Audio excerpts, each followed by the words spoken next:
So hi guys, welcome back to my YouTube channel again.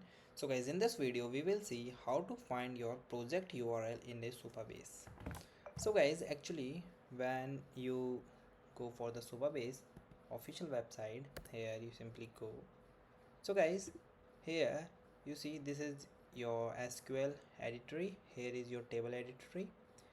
Now if you want to find your URL of your project, so guys you simply click on the option of project overview, the home button. When you click here, you just wait. After that, you simply move downward. Okay, and here if you find, then okay. Otherwise, guys, here you see this is your username. So when you click on the username, so you go back to your normal projects. Okay, here it shows your all project. Okay, after that you simply click on your app project.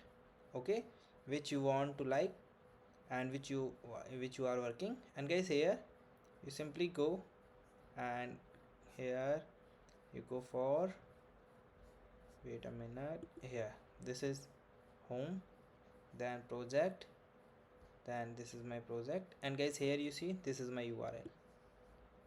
Okay, now you simply go and copy, and if you want some other CLI command and the directory connection, so you also do it.